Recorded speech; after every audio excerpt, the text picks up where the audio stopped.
როდესაც ეს გავიგე, დილას არ გამიგია, მერე უცებ გავიგონა, რომ დაიჭირეს. ვახო, მართლა კიდე ერთი დარტყმა იყო ჩემთვის, მიუხედავად იმისა, რომ უკვე თითქოს აი ნელ-ნელა შეგვაგუეს იმას, რომ სულ რაღაც ხდება, სულ ეს დემოკრატიისგან უკუსვლა, უკვე სადღა არის დემოკრატია, რომლისგან უკუსვლაზეც შეიძლება ლაპარაკი, მაგრამ ეს მაინც კიდევ ახალი რაღაც იყო. ახალი იმიტომ, რომ ეს მაინც მოხდა საქართველოში პირველად, რომ სიტყვის გამო, თავისუფალი აზრის გამოთქმის გამო, სოციალურ ქსელში შეიძლება დააპატიმროს ჟურნალისტი. ეს მაინც, რა ვიცი, კიდე ერთი დიდი ნაბიჯია დიქტატურისკენ გადადგმული. და მე აი მართალი გითხრა, იცი, არ მშორდება რაღაცნაირი პირადი განცდა, რომ თვალწინ მიდგას ეს ვახო, რომელიც მაინც მართლა არის გამორჩეული, იცი, თავისი ინდივიდუალობით, თავისი რაღაცნაირი იუმორით, თავისი მედგარი რომ არის და შეუდრეკელი ეს თავისავად, მაგრამ კიდევ რაღაცა სტილი აქვს, აი სტილი და ის ინტონაცია, მე მგონი ესეც არაპატიეს, იცი, აი არ უნდა ესეთი გამორჩეული, თავისებური, ინდივიდუალობის მქონე ადამიანები. ეგენი არიან რეჟიმის მოწინააღმდეგეები თავისთავად და მით უმეტეს ასეთი ადამიანი, რომელიც ძალიან ღიად და ძალიან თამამად გამოთქვამს თავის აზრებს. მე რაზე ვფიქრობ, იცი, რომ თვითონ ვახოს ამისგან არაფერი არ დააკლდება და ეჭვს არ მეპარება, რომ ძალიან ღირსეულად გადაიტანს ამ კიდევ ერთ დაპატიმრებას მის ცხოვრებაში, მაგრამ ჩვენთვის საზოგადოებისთვის ეს დიდი გამოცდა, აი კიდევ ერთი გამოცდა. შევეგუებით ამას, მაშინ აი სრული იზოლაცია, მართლა სრული იზოლაცია გვემუქრება. აი უკვე ჩანს ეს ევროპარლამენტარების რეაქციიდან, როგორი მძაფრი რეაქცია ჰქონდათ. არ ვიცი, აი მგონია რომ მაინც არა, იმიტომ რომ დიახ, აი ბოდიში ჩაგეჭერით. თქვენ ახლა როგორც ვიცი იმყოფებით ტიციან ტაბიძის მოსაგონარ საღამოზე, ხომ? თუ არ ვცდები, ასე მითხრა ჩვენმა პროდიუსერმა, ამას აპირებდით.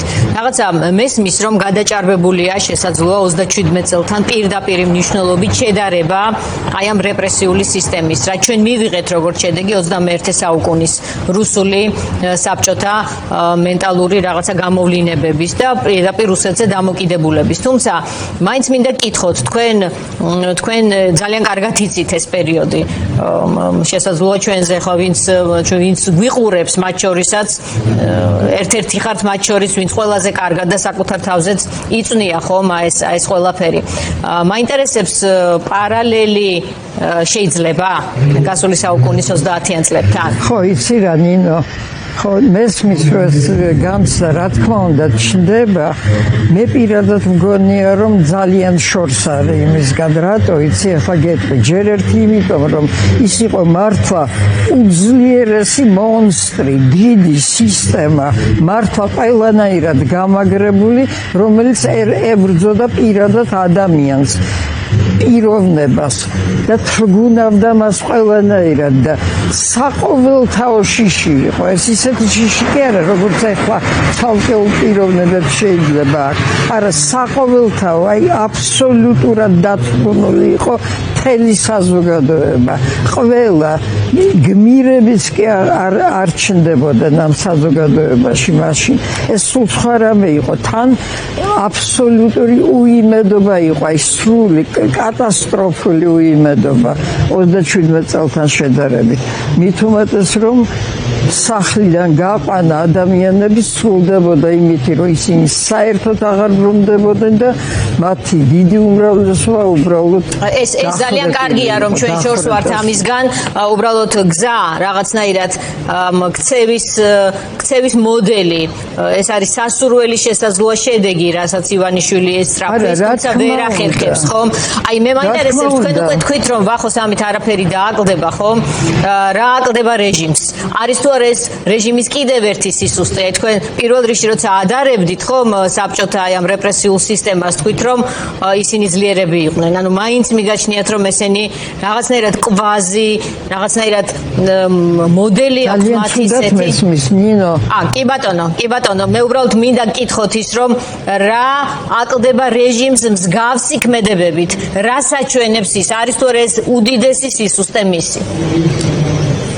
იცი რა, იმდენად არ მესმის რომ ალბათ საერთო სულისკვეთება მესმის რა სულისკვეთებოდა.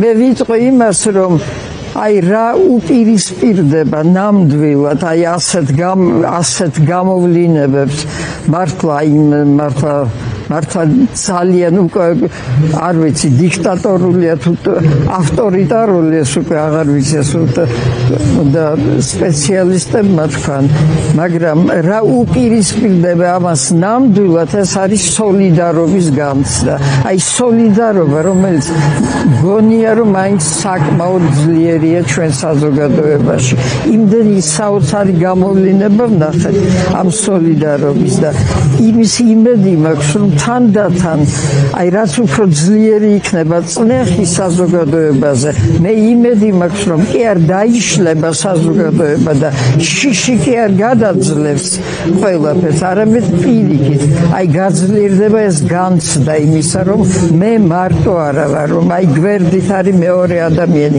მის გვერდით მესამე და ჩვენ ყველას ერთად ძალიან ბევრი შეგვიძლია და მართლა მჯერა ამის მჯერა, აი ამ ხალხის მჯერა, იმათი მჯერა, ვინც 600 დღეა რუსთაველზე დგას. ეს მაინც საოცარი ამბავია, რომ აი დათრგუნდეს ყველაფერი პირადი, ყველა ვნებები თავისი, არ ვიცი, ეგოიზმის ხშირად და ერთად დგანან იმისათვის, რომ ჩვენი ქვეყანა გადავარჩინოთ.